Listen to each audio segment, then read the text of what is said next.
Are you looking for more out of your life? Do you need ideas on how to start new businesses and how to move forward in your own personal life? Well, guess what? You have come to the right radio show. At You Can Overcome Anything podcast show, you will learn and hear from many people from all walks of life who are sharing their challenges, their stories, the habits, and the mind shifts they had to overcome to become who they are today. On top, you will get a chance to connect and see how you can overcome anything by networking and learning about your next move through this radio show. I present to you our great speakers at You Can Overcome Anything podcast show with your host, Cesar Espino.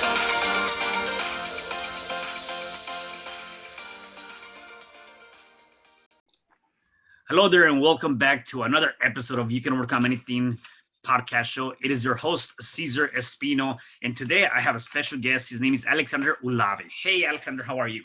Cesar, what's going on, brother? Thank you so much for having me, man. Man, I really appreciate you being here. So I want to just dive into to your story. Before that, let me give a small introduction to the listeners.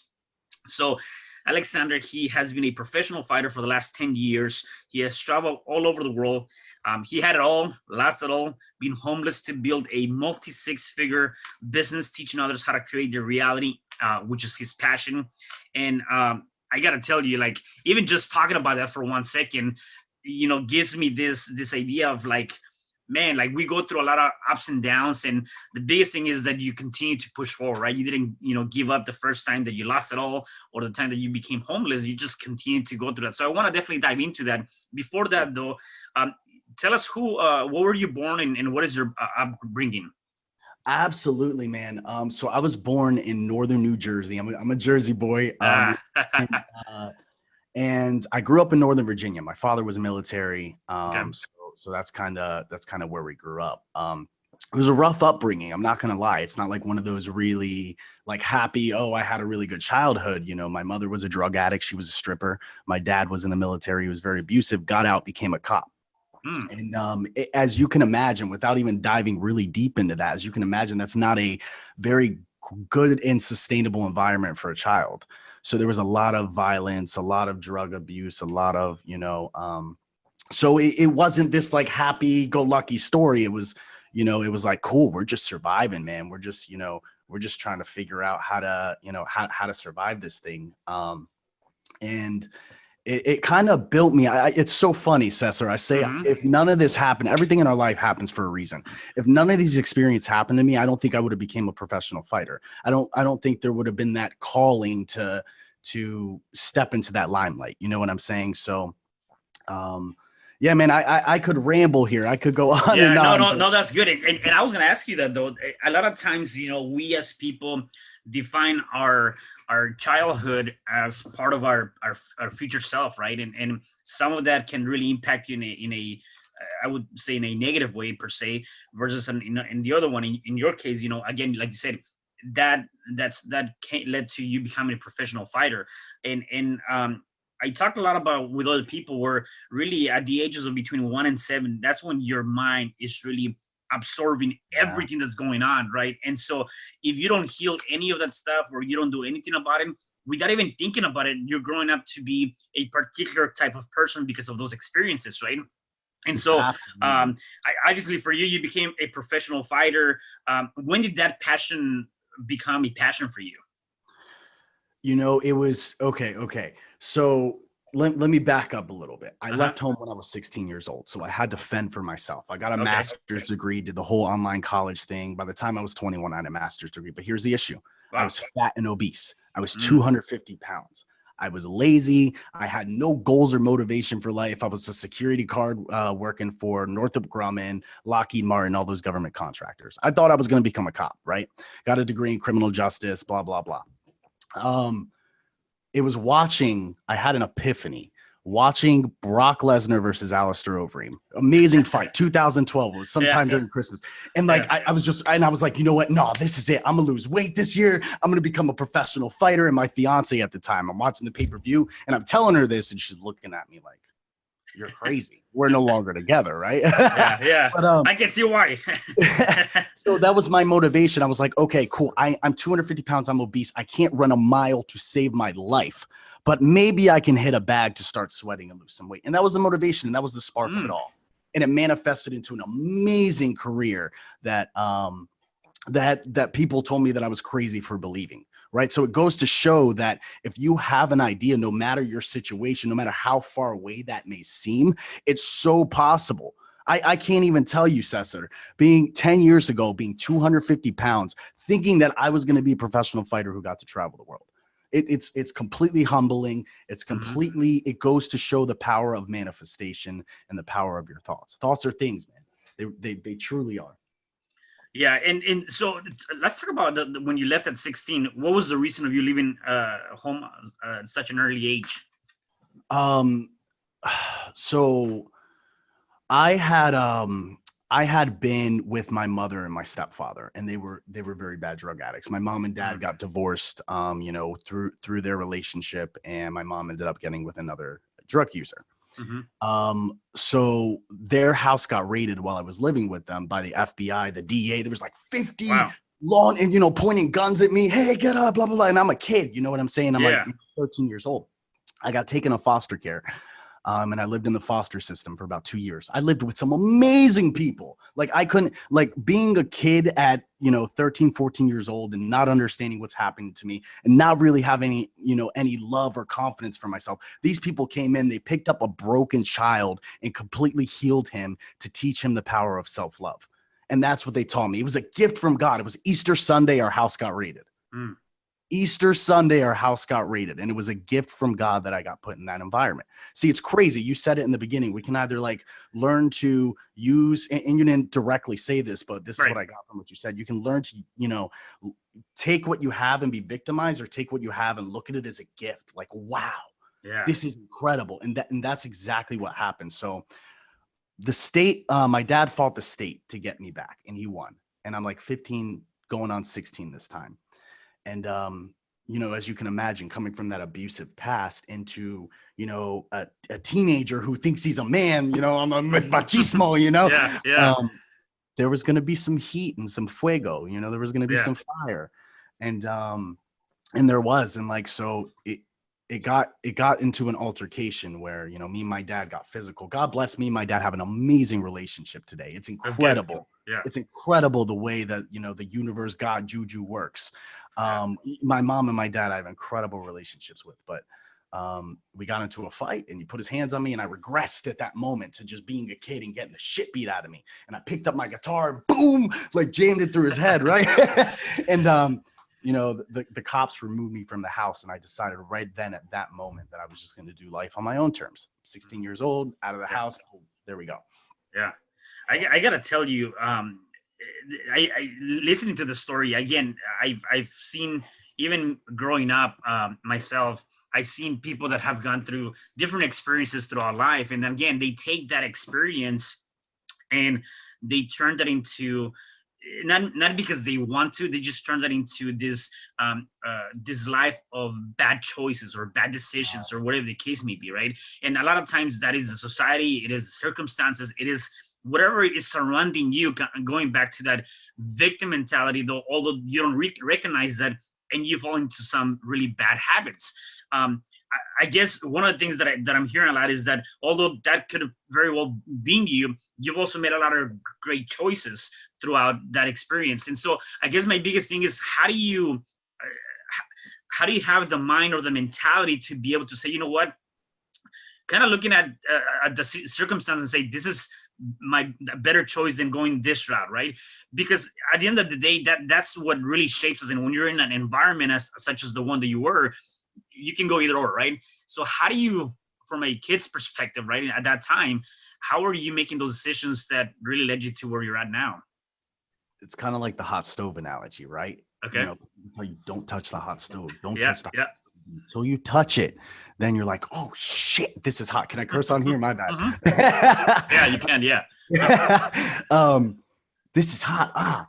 And that's kind of the same thing with life, right? We don't know what we're doing or why we're doing it. There's really no rule book or guide on this. It's all just generational programming in the way that we think we should behave, right? Yeah. But it's just through the experience of doing and failing and thinking that you're doing the right thing. And then like the weirdest thing that I can explain it as is just a calling to know, like, your intuition is just telling you this is the right decision, because you have to make the bad decisions to get to the point to where you want to make the good decisions. There has to be the duality in the equation. And if it weren't for that duality and me experiencing the knucklehead moments, and there's a lot of in between in there. I was very suicidal as a teenager. There's a lot of, like, I can sit here and just, because I choose to remember the good, right? I choose to focus on the good, but there are a lot of dark moments in there. And without those dark moments, we can't experience the joy and the amazingness of life and what it has to offer. Yeah, I gotta tell you, I love that. And even with that, I remember one of my mentors said, you cannot forget what happened in the past. You certainly can choose not to remember anymore, right? And I like that, because at the end of the day, we all go through different hurdles and obstacles, and sometimes from that pain or that experience, a purpose is born, right? Something came out of that. And when we start seeing things from that perspective, we definitely look at life nothing more than a perfect life. I mean, we shouldn't be looking at life being a waste of time, or looking at it as the circumstance is not in its perfect in its entirely aspect of that, right? And How old are you, man? I'm 40. You're 40, so you've got a lot of life experience in there too, man. You got a lot in there. Yeah. And definitely a lot of ups and downs for sure. Sure, yeah, for sure. It makes us all. It makes us who we're meant to be. That really is it at the end of the day. Right. Yeah, definitely. Definitely, I want to just maybe touch a little bit on that suicidal aspect of that, because I've had a lot of people that have come to the show that have been in a very difficult situation where, for the act of God, for those that believe in God or the universe, whatever you believe in, right? Yeah. They obviously they didn't follow through, right? And I believe that that's one of the definitely places where it's our darkest places, right? It's do or die, right? I mean, at that point, there's nothing you can do. You cannot take it back. You cannot rewind the taping, or, hey, let me replay this again. There's no way you can do that. What manifested in your life to probably say, you know what? Yeah, that's a stupid idea. That's a stupid thought. That's not gonna happen. Although you have all these freaking voices, in your head saying, like, maybe you should go, kind of thing, So it's funny, man. I actually had several attempts that just weren't successful attempts, from the ODs with the pills to trying to hang myself to it was bad, but like as a kid, when I look back on it, I wasn't really depressed. It was attention seeking. Like I can see that clearly now, but it was like my plea for help. Right? It was like my plea for help. And I feel like anybody who's suicidal, who doesn't succeed, that's their plea for help. And everyone around them should focus all their love and attention on getting these people the help that they need. Now, this isn't continuing to reinforce their victimization of, I'm just going to be depressed. This is figuring out collectively as a family, what is that deep rooted subconscious issue causing them to be in that issue, that limelight. Right? That's all it is at the end of the day. When we really trace back any issue that we have, it's all something from our subconscious mind that occurred in a pattern that we got stuck in, which is why we continue to stay stuck in that vibration. Does that make any sense? Yeah, definitely. Yeah. And so it's seeing this, being so self-aware at this age of my life. I'm 29 years old, and looking back at my life, wow, I'm able to acknowledge I did this for attention seeking, but I was hurt. So it's hurt plus attention seeking leads you to do, it's like desperation leads you to do desperate things. That's exactly what happened, and it's feeling, we often confuse being emotional for being depressed. A lot of us actually aren't depressed. We're just emotional in that moment. Outside of that moment, we have happiness but when we're experiencing that emotion, we're so caught up in it. We're just so in that moment that we don't feel like there's any escape or any out. And that's where it gets dark. And that's where people get trapped. And that's where you see a lot of people are successful in their attempts, because it's that moment. They're happy outside of that moment. It's that moment that gets them. Yeah, I love that. I love that. Talking about that, and just looking at that, you talked about when you were put in the foster system, and it was you had this family that kind of give you that love, that confidence, getting regaining that self-love, and it seems to me that a lot of that manifested in your life to be able to help you through that journey. I'm interested to learn what were some of the, maybe the top three things that you did through that journey to get you out of that funk, and just really put you in this positive state of mind, to help you keep pushing forward. Absolutely. I would say it wasn't until adulthood that, or until I left home at 16, that I really started to take control of my life and realize I can make my own decisions and do the things that make me happy. I never felt like that before. I always felt like people had control over what I did or how I did it, or they would make me feel a certain way for doing it. But when you're out on your own and it's just you're like, all right, baby, let's do this thing. Right. Yeah. So that's what it really was just, I would say the number one was just taking back control of my life, understanding I had the ability to make the decisions, understanding that this was my life. No one was going to live my life or die my death. And it was just making a decision. Number two was like, you can make the decision in your mind, but then it's taking action. It's like saying, okay, cool, I wrote it out on paper, but like, let's actually go do it. And then that's where the magic started happening. Number three, I would say, was just an insane amount of faith and belief. Just having an insane amount of faith and belief that this is going to work out.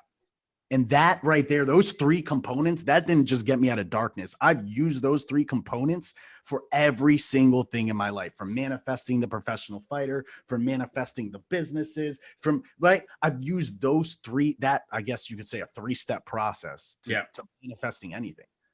Yeah.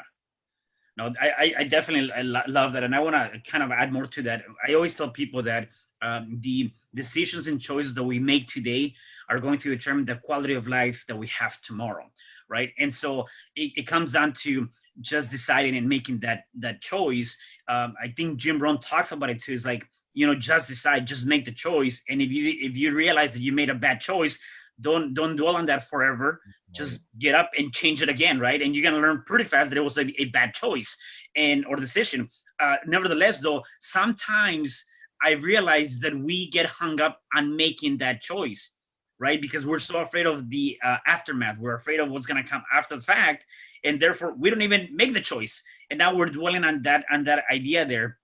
The other one, and I want you to elaborate more on that in a second, is taking back control of your life. So I want to elaborate more on that, and then faith and belief. I want to know how that shows up for you, right? Because that, to me, it's this thing that it can be seen in many different aspects, right? I put a post yesterday where trust, believe, and be certain things are going to be where they need to be. Like, everything's going to work out.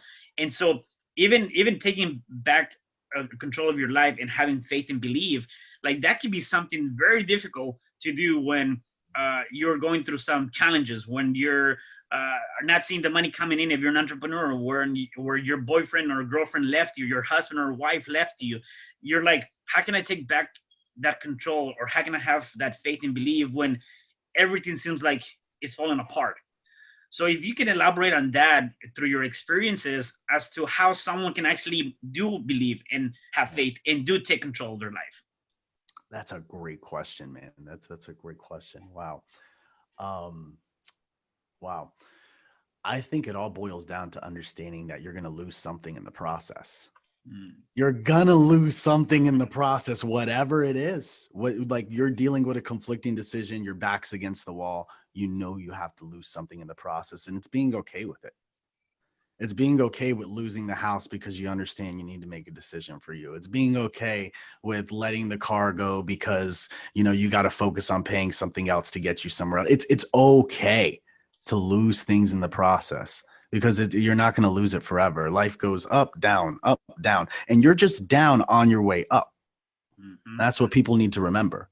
And it's so weird. Objects and materials have energy associated with them. There's energy attached to objects and material. And if you just let some of that shit go, you would be surprised as to like what would happen in your life. And it's weird. I've had objects that I've had with me for years, and then like I go through a storm in my life and I don't want to keep those objects anymore. In fact, right now in my closet, I could pack my clothes up. I've actually condensed my life down into a bag because Wow. I travel from city to city, Yeah. right? So I don't have an elaborate wardrobe. So like I've eliminated a lot in my life. I have my bare necessities, right? And I'm okay with losing things to get to the next level. And I think if people understand and they're okay with departing with things that are meaningful with them to get better things, then that may potentially help them with that decision. Yeah.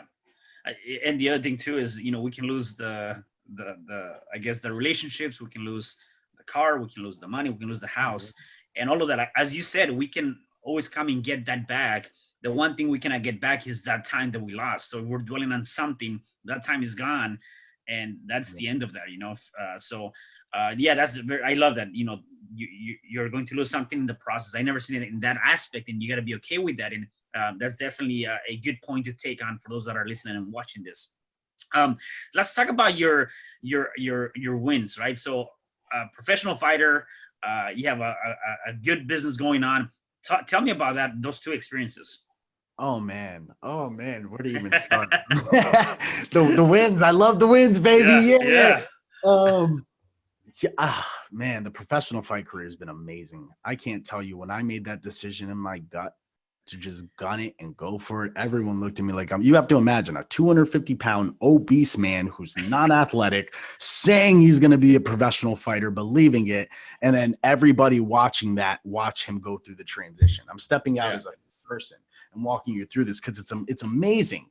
It's kind of like if I see a fat person on the street right now and they're 300 pounds and they walk up to me and they're like, I'm going to be a professional fighter. You're going to have some doubt, but good for you, man. Please believe that. Right. Because that's the insane amount of belief. So that experience has been incredible. I got to live in Koh Samui, Thailand. I got to go to London. I got to go to Malaysia. I got to go to some amazing places. Thailand, I recommend going. You ever been, Cesar? No, I got to go. I definitely want to go there for sure. It is beautiful. The American dollar stretches ridiculously far. It's about 3 to 1. Wow. Yeah, it's absolutely beautiful. But lived there for 2 years and got to fight on the island, fight Thais in the sport of Muay Thai, professional Muay Thai. And I was like a little celebrity on the island. They call me Alex from America. Like, so when they announced you in the stadiums, right? Yeah. But yeah, man, it's pretty dope. It's been an amazing experience to travel, to meet some amazing people, to have a fight career. Go ahead. Yeah. How long have you been doing the professional fighting? About 11 years now. 11 years. Wow. I took a little break off to focus on business because it was very hard to balance the two. Yeah. But I'll be making my my reappearance back in 2021. So nice. Me on the fight networks again and out in the community. If you guys YouTube me, you'll be able to find tons of highlights. Just look up Alexander Olave. Yeah. But yeah, man, so here's the cool part. Here's how the business came about from the professional fighting. So I lived in Thailand, and there's a big digital nomad community there. Everyone's on their laptops, they're clicking buttons, sipping coconuts, they're having a good time. And I was always like, what are these guys doing? Like, always interested. And, I met a good friend of mine who trained at the camp, Daniel Jeb Fenerty. He's a spiritual coach in the space. Look him up. Incredible guy. He holds plant medicine retreats in Costa Rica. And I completely believe in the power of plant medicines, ayahuasca, things of this nature to help you progress into inner self, to heal that subconscious trauma that we're experiencing and that we're all healing from. We all have shit in this, right? We do. I got to tell you, I've done ayahuasca ceremony and really, I got to do it again. I mean, how was your experience? Please. I don't even know how to explain it. It's one of those things where like, I didn't know what to expect, and doing it and just kind of going through that whole process, right? I mean, it's crazy. Definitely, I got to go back again just to do another ceremony now that I understand it a little bit better. But it definitely connects it to a higher being, right? Or a higher power, however you want to see it. You start seeing more clear. There's more clarity on different aspects, especially what you're asking the the medicine to do for you, kind of thing, you know? So Absolutely. I agree wholeheartedly, man. It's one of those things where it's becoming less taboo. Actually, here in Washington, D.C., they just decriminalized psilocybin. They just decriminalized a couple of other psychedelics because they're understanding the research links directly to healing. Links directly to healing. And the only reason that psychedelics got a bad rep in the first place was because of the hippies in the 70s who abused the hell out of it. Right, but right. these plants really do. And for anybody listening out there, and you're like, oh man, are they talking drugs? Well, Tylenol and coffee is a damn drug. Okay, exactly right. It is. But these things are healing. And do your research. I won't dive deep into them, but if you do your research, about 10 years of therapy can be condensed in maybe one plant medicine ceremony. So yeah. So okay, so then that led you to doing the fighting led you to this business. You like, So yeah, I know, right? Okay. So I came back from the States, right? So I learned about a little bit about like digital marketing, what it is. I didn't craft on my niche though, right? I come back as a professional fighter. I'm given the gold opportunity to invest in the gym. $10,000 for the location, the assets, dream acquisition. Take my damn money, okay? So that was my first business, was a martial arts gym, and I loved it, man. I absolutely loved it. But here's the issue. Just because you're a good fighter doesn't mean you're going to be a good business owner. And I had no idea how to bring in traffic. I had no idea how to get customers. So just a short couple months later, we closed the doors. Boom. So everything, I had nothing. I lost everything. So I ended up packing up, going to New Mexico, living in the desert heat in a tent for the next couple months. Just trying to figure out, like, and it's crazy. I suck in my self-pity. I sunk in it. And I was like, well, I was just a business owner. I'm not going to go back to the 9 to 5. And I sunk in my self-pity. But there was beauty in that, because in that darkness, I was able to reemerge and re-educate myself and take as many books as possible and watch as many webinars as possible, robbing the Wi-Fi from the McDonald's next door. Right? And I gained enough knowledge to actually start a marketing. It was my first marketing business. And it did great. And we were doing about $15,000 a month consistently, but I burnt out and I shut it down. I called all my clients up one day and I was like, sorry, I clicked. Right. And then it led me to just learning the processes, going into the coaching space. And then from there, I was able to just craft, niche down, really refine my craft and just become the expert that I am today. So it's incredible, man. It's incredible how far the journey as a fighter, entrepreneur, homeless man into where we are today has culminated. And one thing that I take away from that is that I often tell people there's always going to be opportunities knocking on your door, and you got to be able to take those opportunities. The challenge here is, though, that those opportunities are not dressed nicely and shiny objects or whatever the case may be. Like, they're disguised, right? They look ugly. They don't, you're looking at them, doesn't seem like that's an opportunity, and you got to be able to just kind of pick up the signs or look at it from that perspective. Like in your case, you're here fighting, and then you're looking at these guys are freaking going at it with these computers. There's got to be something there. It wasn't say, hey, you got to do this kind of thing. It was just an opportunity to say, you know what? Maybe I need to look into this. Maybe I need to do that. And again, we all have those opportunities knocking on our doors. We just got to be able to be more open to it, and being able to accept that, hey, this might be that one opportunity that I need. Let me look into it further, versus just disregarding that, right? Absolutely. It's funny, man. Coming from the 9 to 5 world and in the online space, there's a lot of skepticism. There's like, wait, I can make money online. I can make money on the internet. Nah. But as this Corona thing unfolded, everyone saw the reality and the possibility. And in the business, we did better in Corona than ever before, because that's when people really woke up to that possibility. Wow, you can do online coaching. Oh my gosh, how do you do it? Right. Then the curiosity stemmed. So it was great. It was really great. And I would say for people out there listening, if there's a lot of skepticism, I'll say this. If you are able to book your own appointments, if you're able to close your own projects, you will have a superpower where you can generate revenue out of thin air. It doesn't matter if you're selling, coaching to lose weight, if you're selling coaching for people to meditate. If you have a sales process, you have effective communication to reach out to somebody, turn that into a booked appointment and get them on a call and close them, then you have the ability to generate revenue out of thin air. It's that simple. Yeah. Definitely a lot of opportunities. I tell people when we get out of this, whatever the hell we're going through, if you haven't learned anything, that Rona. Yeah, there you go. You haven't learned anything, or you don't come up with a new skill. It was not a lack of time. It was a lack of discipline. Ooh. Because before that, people were like, I don't have time to do this. I don't have time to do that. Before this whole coronavirus, I don't have time to spend time with the family. I don't have time to learn a new language. Well, now you have a lot of time. And so if you come out of this without any new skills, it was not a lack of time. It was a lack of discipline, which it's huge. Talking about discipline, I want to know, what are some of your big takeaways that you've put in practice the last couple of years in your life?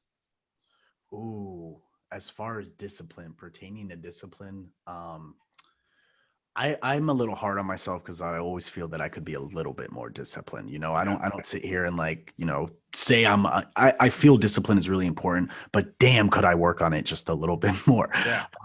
I have my routines. I'm very disciplined with my morning routines, right? I wake up, first thing I do is take a shower. In my shower, I say my affirmations. I get out of the shower, I go read the chapter, and then from there I just start my day, right? Mm-hmm. So it's starting small to develop the routines that reinforce yourself to develop the discipline, if that makes any sense. Mm-hmm, mm-hmm.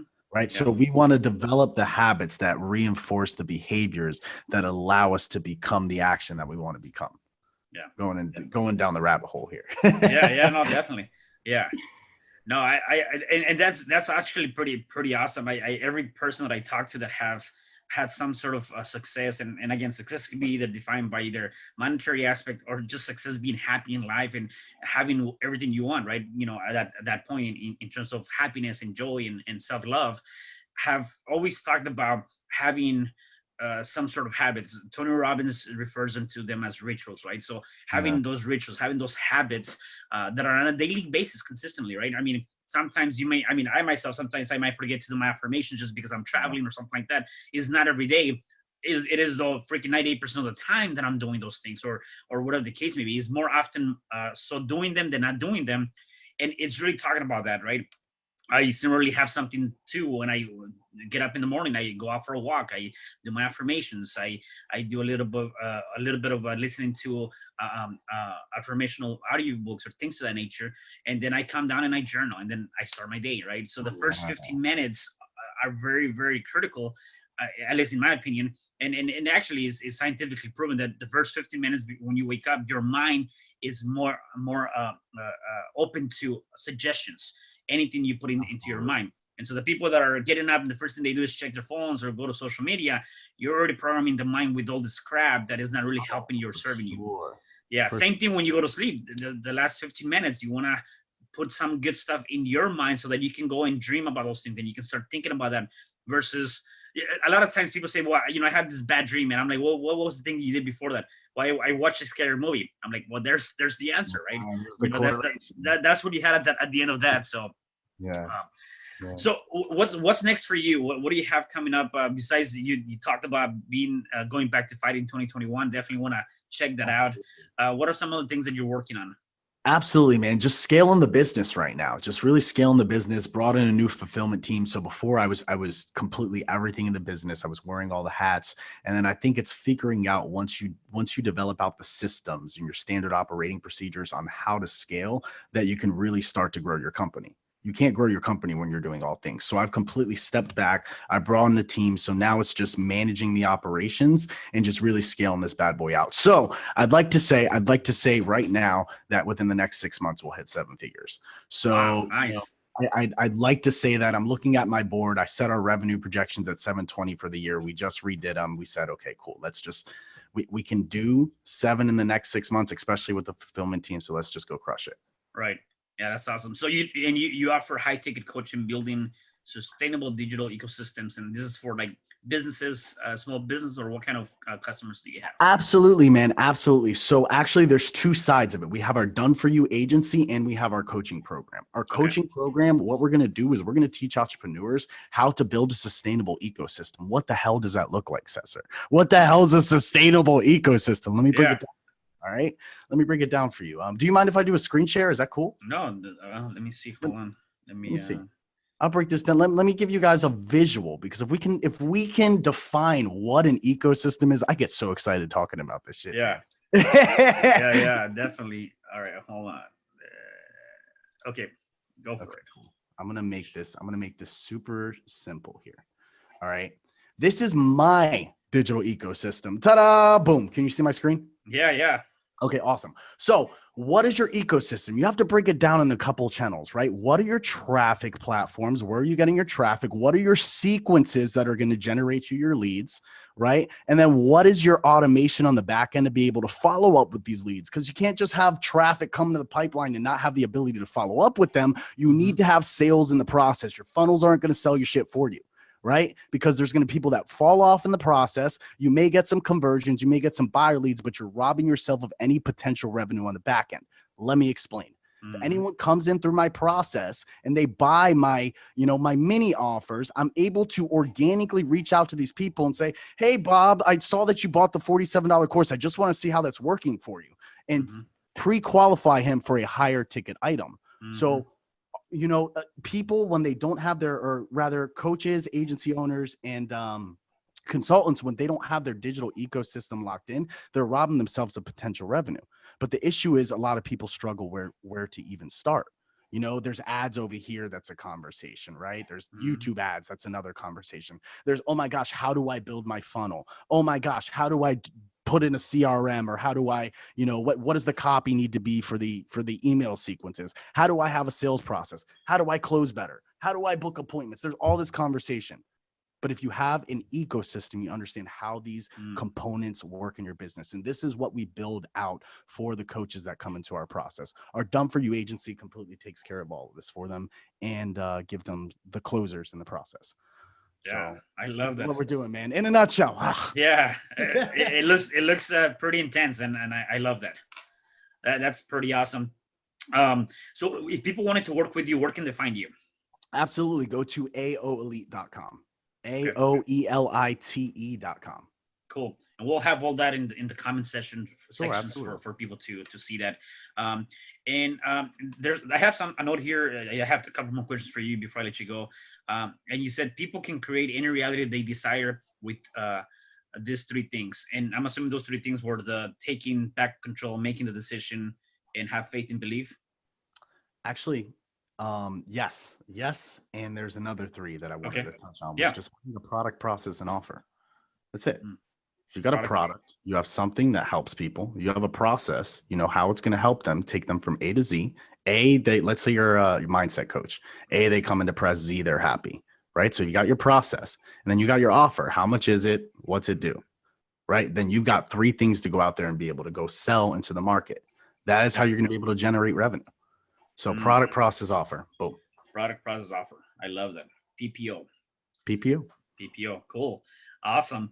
And my last question for you is, if the people that are watching us or listening to this, if they're going through some sort of challenge, whatever that challenge might be, what is one thing that they can do now to start overcoming that challenge? One thing that they can do now, I wanted to say meditate, but meditating is not simple when you're in a dark place. You're trying to figure out how it even works for you. One thing that you can do now is start to love yourself more than ever before.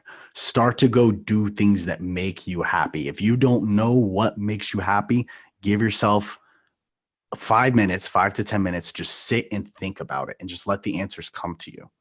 And go do the things that make you happy. Love yourself more than ever before, and your life will begin to change. I love that. Self-love, self-care, for sure. Alex, I had a really good time with you. Is there anything else before I let you go that you want to share with us? Cesar, you are incredible. I want the audience to know, but they already know. But no, I really appreciate for doing this, man. I really appreciate you having me on the show, and I really enjoyed our conversation. I'll have to have you on my podcast too. So, let's do it. I'm ready. Let me know when for sure. I want to hear the Cesar story, man. I want to hear the Cesar story. Yeah, no, definitely, definitely. I love it. Awesome. Well, Alex, thank you so much for being here. Really, really appreciate you coming out and sharing your story with our listeners. Absolutely, brother. We'll talk soon, man. Thank you so much, Cesar. Definitely. And for the rest of you guys, do me a favor. Please make sure you like, subscribe, comment on this podcast, and make sure that you check out Alex. Go to his website. Just check him out. A lot of great things. And next year, he'll be coming back with a fight or fights. So make sure you check that out. He's ready for that. And I'll see you guys in the next episode of You Can Overcome Anything podcast show. Goodbye.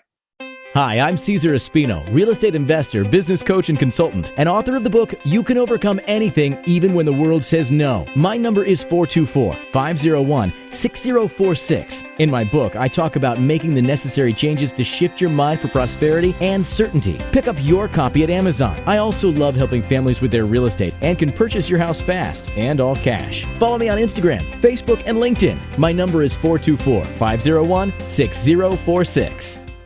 Thank you for having me today. I am so glad you've tuned into this podcast. You can find me at your favorite podcast platform where you can like, subscribe, comment, and share. And to learn more about myself, my services, you can find me at www.CesarRespino.com, or you can also find me at your social media. Thanks for joining me, and I am looking forward to having you at the next episode. And know you truly can overcome anything.